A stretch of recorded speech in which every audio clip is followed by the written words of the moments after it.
नमस्कार, आप देख रहे हैं खबरों का सबसे विश्वसनीय और धमाकेदार बुलेटिन न्यूज ब्लास्ट और आपके साथ में विजेंद्र सोलंकी। मौसमी बीमारियों को लेकर मुख्यमंत्री अशोक गहलोत गंभीर हैं। मुख्यमंत्री गहलोत ने आज मीटिंग ली। मौसमी बीमारियों के मद्देनजर चर्चा की गई। इस दौरान चिकित्सा मंत्री रघु शर्मा ने विभाग की तैयारियों के बारे में बताया और कहा कि आज से 3 नवंबर तक चलेगा डेंगू मुक्त राजस्थान अभियान। सीएम गहलोत ने कहा, सभी संबंधित विभाग पूरी तरह से मुस्तैदी में जुटे। सरकार डेंगू, मलेरिया, वायरल फीवर सहित अन्य मौसमी बीमारियों की रोकथाम के लिए पूरी तरह से सजग है, गंभीर है। फॉगिंग एवं एंटी लार्वा गतिविधियां पूरी मुस्तैदी से संचालित करने के निर्देश दिए गए। नगरीय इलाकों के साथ साथ गांव धानियों में भी मच्छरों को नष्ट करने के लिए फॉगिंग की जाए। अभियान के दौरान लोगों को जागरूक करने के लिए विशेष गतिविधियां संचालित भी की जाए और ऐसे में जिम्मेदारी आम आदमी की भी बनती है कि वो दिन में डेंगू से बचने की हर मुमकिन कोशिश करे, मच्छर से बचने की मुमकिन कोशिश करे और इसके साथ अगर आपके घर के किसी हिस्से के अंदर पानी जमा है तो उसको फेंक दीजिए, क्योंकि डेंगू का मच्छर साफ पानी में पनपता है और वो आपके ही परिवार में किसी को डेंगू का शिकार बना सकता है। इसलिए जितना जरूरी सरकार की तरफ से सजगता अभियान चलाना है, उतना ही जरूरी आपके लिए सजग रहना है। और मुख्यमंत्री अशोक गहलोत ने जो मीटिंग ली, उसका मकसद भी यही कि कोरोना से निकलकर ऐसा न हो राजस्थान डेंगू में फंस जाए। मौसमी बीमारियों के मद्देनजर यह चर्चा की गई। बाकायदा चिकित्सा मंत्री रघु शर्मा ने विभाग की तैयारियों के बारे में बताया और कहा कि आज से 3 नवंबर तक डेंगू मुक्त राजस्थान अभियान चलेगा। सीएम गहलोत ने कहा कि सभी संबंधित विभाग पूरी मुस्तैदी से जुटे हैं। सरकार डेंगू, मलेरिया, वायरल फीवर सहित अन्य मौसमी बीमारियों की रोकथाम के प्रति पूरी तरह से सजग है, गंभीर है। फॉगिंग एवं एंटी लार्वा गतिविधियां पूरी मुस्तैदी से संचालित करने के निर्देश दिए गए हैं। नगरीय इलाकों के साथ साथ यानी कि शहरों के साथ साथ गांव धानियों में भी मच्छरों को नष्ट करने के लिए फॉगिंग की जाए, ये भी मुख्यमंत्री अशोक गहलोत ने कहा है। अभियान के दौरान लोगों को जागरूक करने के लिए विशेष गतिविधियां संचालित करने पर भी जोर दिया जाएगा।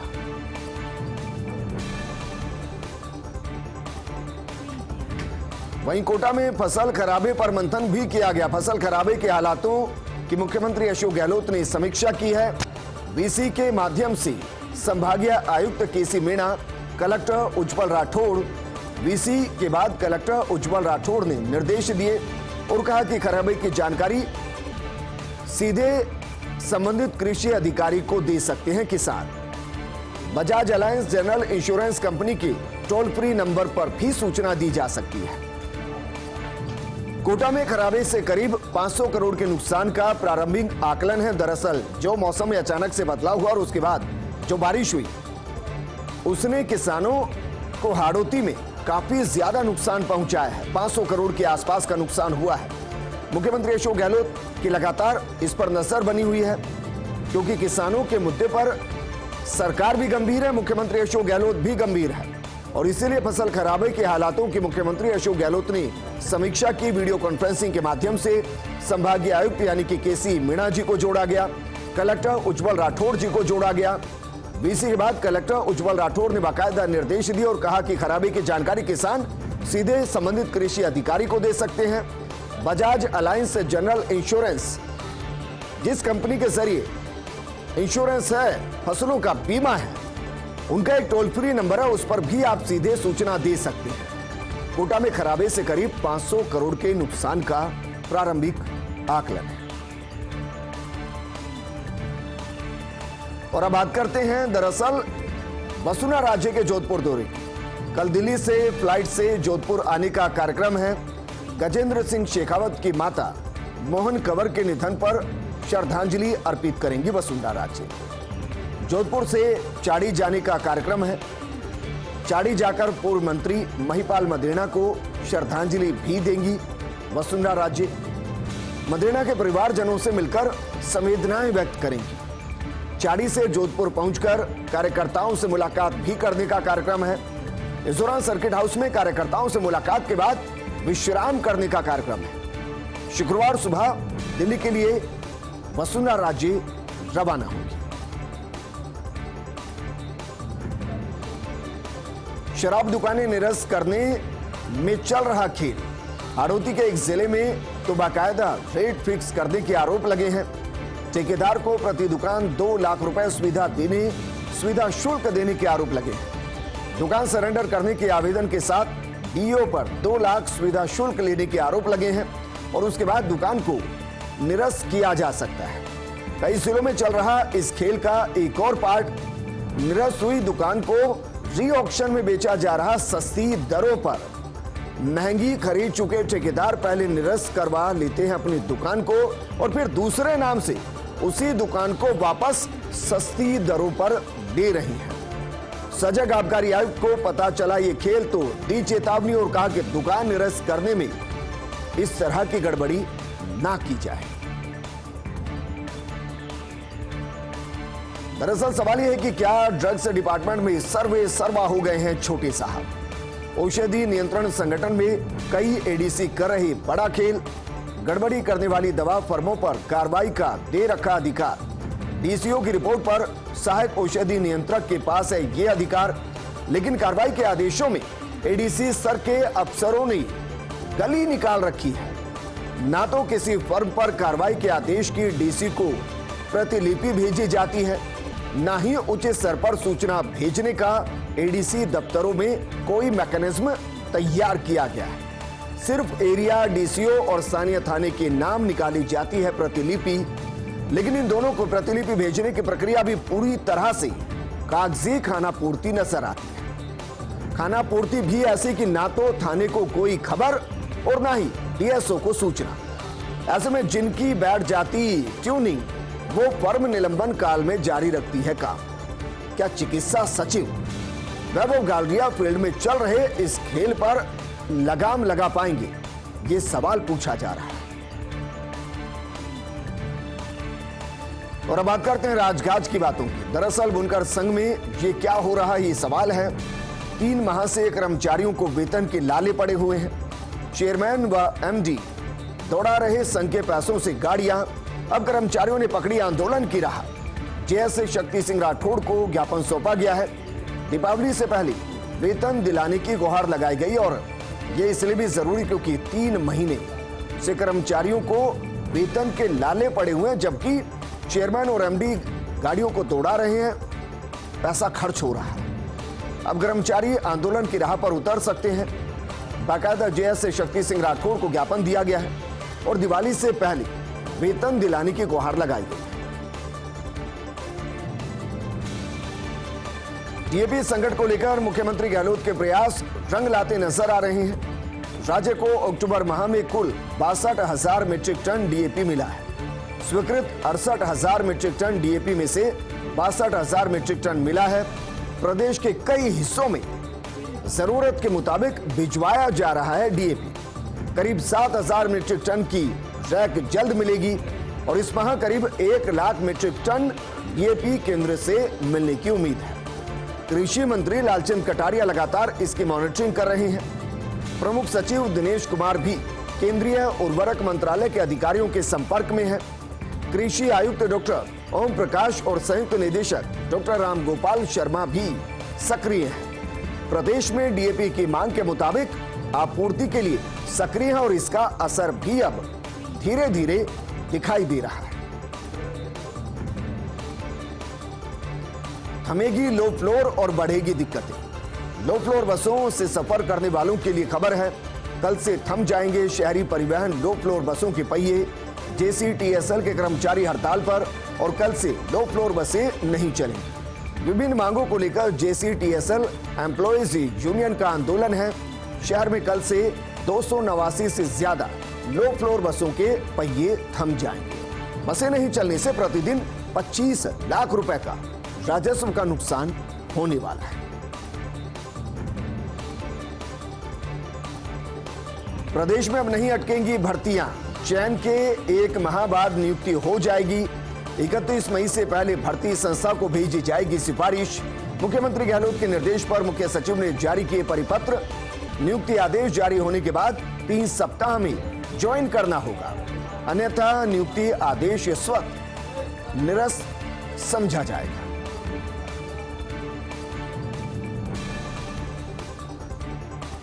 जरा सोचे, 45 साल का इंतजार और 15 मिनट में पूरा हुआ। कॉल लगाकर कहा पट्टा लेने आ जाओ। यूडीएच मंत्री शांति धारीवाल के कहने पर कुंजीलाल मीणा ने फोन लगाया। दरअसल 1976 से लगा रखी थी पट्टे की फाइल, लेकिन हर बार कह दी जाती थी फाइल कैंसिल, हर बार फाइल को कैंसिल कर दिया जाता था। लेकिन इस बार यूडीएच मंत्री शांति धारीवाल के हाथ फाइल लग गई। उन्होंने कहा कि 45 साल का सपना आज हाथों हाथ पूरा करो। आज प्रमुख सचिव यूडीएच कुंजीलाल मीणा ने कॉल लगाया। गौतम नगर कच्ची बस्ती में यह पट्टा देना था और जरा सोचिए, अगर नेता चाहे, अगर मंत्री चाहे, अगर अधिकारी चाहे तो क्या मुमकिन नहीं है? सब कुछ मुमकिन है।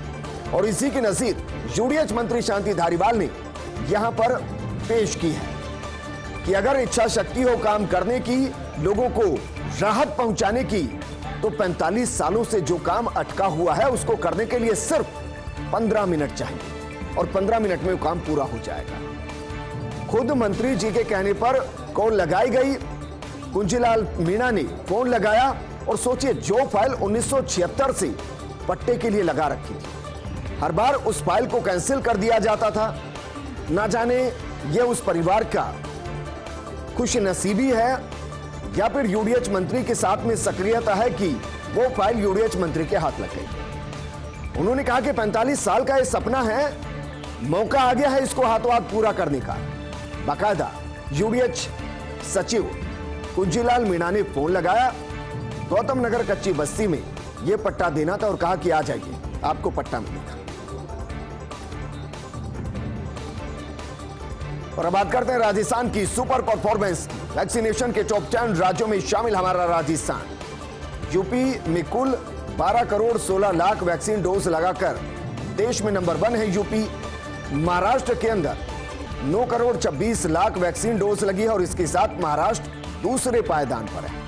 हालांकि नंबर्स के गणित में राजस्थान 8वें नंबर पर है, लेकिन ऊपर के राज्यों में कुछ ही वैक्सीन डोज का अंतर है। पश्चिम बंगाल में 6 करोड़ 84 लाख, गुजरात में 6 करोड़ 75 लाख, एमपी में 6 करोड़ 67 लाख, बिहार में 6 करोड़ 31 लाख वैक्सीन डोज लगी। कर्नाटक में 6 करोड़ 15 लाख वैक्सीन लगी है और राजस्थान में 6 करोड़ 9,000 वैक्सीन की डोज लगी है। लेकिन इसको कंपेयर कीजिए, यूपी की आबादी कितनी है और राजस्थान की आबादी कितनी है। राजस्थान की आबादी लगभग 7.5 करोड़, जबकि यूपी की आबादी लगभग 28 करोड़। अगर इस रेशो के साथ आप बात करेंगे तो राजस्थान आपको पहले या दूसरे पायदान पर पूरे देश में दिखाई देगा। सबसे अच्छी बात यह है कि राजस्थान में 1 करोड़ 88 लाख लोगों को दोनों डोज लग चुकी है। बाल अधिकारिता विभाग की वेबसाइट लॉन्च की गई। राजेंद्र सिंह यादव ने विभाग द्वारा नवनिर्मित वेबसाइट को लॉन्च किया है, dcr.rajasthan.gov.in, और ये माउस क्लिक करके लॉन्च की गई है। सचिव डॉक्टर समीत शर्मा ने कहा कि योजनाओं और गतिविधियों के प्रभावी क्रियान्वयन के लिए लॉन्चिंग की गई है। साथ ही तकनीकी आधारित हस्तक्षेप के लिए वेबसाइट निर्मित की गई है। कोरोना प्रभावित 12,800 अनाथ बच्चे और विधवाओं को राहत मिलेगी। उच्च अधिकारी गजानन शर्मा, अनुप्रेरणा सिंह कुंतल, ओम प्रकाश बुनकर, संजय निराला और अन्य अधिकारी मौजूद रहे। किसान नेता नाथूराम मिर्धा की जयंती आज। किसान नेता नाथूराम मिर्धा की जयंती और इतिहास हम आपको बता रहे हैं। दरअसल साल 1977 के लोकसभा चुनाव का इतिहास। राजस्थान में नाथूराम मिर्धा ने बचाई थी कांग्रेस की लाज। कांग्रेस के एकमात्र सांसद ने जीत दर्ज की थी। ये एकमात्र सांसद थे नागौर से नाथूराम मिर्धा। इमरजेंसी के कारण कांग्रेस को मिली थी करारी हार और जनता पार्टी के 24 सांसदों ने जीतकर पहली बार विपक्ष ने अपना रिकॉर्ड बनाया था। पहली बार जनसंघ की अगुवाई में 10 से ज्यादा सांसद जीते थे, लोकसभा पहुंचे थे, लेकिन 25 सीटों में से एक सीट जो कांग्रेस के खाते में थी वो सीट थी नागौर की और यहां से जीते थे नाथूराम मिर्धा।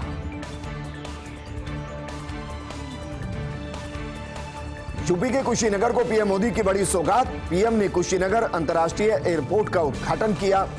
260 करोड़ की लागत से बना है अंतर्राष्ट्रीय एयरपोर्ट। प्रधानमंत्री नरेंद्र मोदी का संबोधन और कहा कि भारत बौद्ध धर्म की आस्था का केंद्र है। कुशीनगर अब सीधे दुनिया से जुड़ेगा।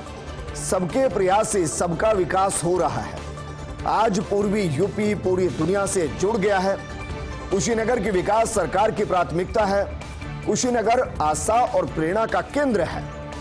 कुशीनगर एयरपोर्ट से व्यापार बढ़ेगा, कारोबार बढ़ेगा, किसान पशुपालक सभी को फायदा होगा। एयरपोर्ट से कारोबार का सिस्टम विकसित होगा। एयरपोर्ट बनाने से नौजवानों को रोजगार मिलेगा। बढ़ते वैक्सीनेशन से टूरिज्म को भी बढ़ावा मिलेगा और वैक्सीनेशन की वजह से भारत देश सुरक्षित है। वहीं जलवायु परिवर्तन का असर पूरी दुनिया में दिखाई दे रहा है। विश्व मौसम विज्ञान संगठन यानी कि WMO और अन्य एजेंसियों की रिपोर्ट जो सामने आई उसके मुताबिक 31 अक्टूबर से शुरू होने वाले UN जलवायु सम्मेलन से पहले इस रिपोर्ट को जारी किया गया। अफ्रीका महाद्वीप के दुर्लभ ग्लेशियर अगले 2 दशक में लुप्त हो सकते हैं, यानी कि खत्म हो सकते हैं। माउंट किलिमंजारो, माउंट केन्या और वेंजोरी ग्लेशियर का आकार घट रहा है। इन ग्लेशियर के पिघलने की मौजूदा दर वैश्विक औसत से ज्यादा है। WMO के महासचिव पैटेरी तालस ने रिपोर्ट जारी करते हुए चेताया कि भविष्य में बड़े स्तर पर विस्थापन, भूख, सूखा और बाढ़ का खतरा बना रहेगा। अफ्रीका महाद्वीप के तेजी से गर्म होने के कारण स्थिति नाजुक बन रही है। महाद्वीप की 1.3 अरब की आबादी बुरी तरह से प्रभावित हो रही है। वहीं बातचीत की आड़ में लगातार जंग की तैयारी कर रहा ड्रैगन। सर्दियों से पहले सेना तैनाती को लगातार बढ़ा रहा चीन और चीनी सेना को बढ़ाया जा रहा है। PLA ने LAC के नजदीक 100 से ज्यादा एडवांस रॉकेट लॉन्चर तैनात किए हैं। PHL-3 long range multiple rocket launcher system तैनात किया गया है। मल्टीपल रॉकेट लॉन्चर की 10 यूनिट की लद्दाख के नजदीक तैनाती की गई है। ये रॉकेट 650 किलोमीटर की दूरी तक हमला करने में सक्षम है। 12 मीटर लंबे रॉकेट 60 किलोमीटर प्रति घंटे की स्पीड से उड़ान भरते हैं। 155 mm कैलिबर की PCL 181 सेल्फ प्रोपेल्ड हॉविट्जर भी तैनात कर दी गई है। वहीं RSAIS में प्रमोशन के लिए इंतजार की घड़ियां समाप्त हो गई हैं। 29 अक्टूबर को UPSC में होगी बोर्ड बैठक। DOP ने 17 रिक्त पदों के विरुद्ध भेजे हैं 51 नाम। नरेंद्र गुप्ता, प्रेम सुख बिश्नोई, अनिल अग्रवाल, टीकम चंद बोहरा, हरजीलाल अटल, डॉक्टर रश्मि शर्मा, लक्ष्मी नारायण मंत्री, इकबाल खान, कल्पना अग्रवाल, सुनील शर्मा, मनीषा अरोड़ा, पुष्पा सत्यानी, महावीर प्रसाद मीणा, रामावतार मीणा, रामदयाल मीणा द्वितीय, खजान सिंह इस बार IAS बनने के प्रमुख दावेदार हैं। RFS से IFS में प्रमोशन के लिए भी 29 अक्टूबर को दिल्ली में बोर्ड बैठक होगी। भारत, अमेरिका, इजराइल और UAE मिलकर बनाएंगे आर्थिक मंच। सोमवार को VC के जरिए कई मुद्दों पर चर्चा हुई। परिवहन, प्रौद्योगिकी, समुद्री रक्षा, अर्थव्यवस्था और व्यापार को लेकर चर्चा हुई। इन सभी क्षेत्रों में संयुक्त बुनियादी ढांचा परियोजनाओं पर भी चर्चा की गई। बैठक में आर्थिक सहयोग के लिए एक अंतर्राष्ट्रीय मंच बनाने का भी फैसला लिया गया। प्रत्येक मंत्री संयुक्त कार्य समूह में वरिष्ठ स्तर का एक विशेषज्ञ नियुक्त करेंगे। सभी देशों ने मिलकर काम करने की प्रतिबद्धता जताई है। आर्थिक वृद्धि और वैश्विक मुद्दों पर साथ मिलकर काम करने की भी प्रतिबद्धता जताई गई।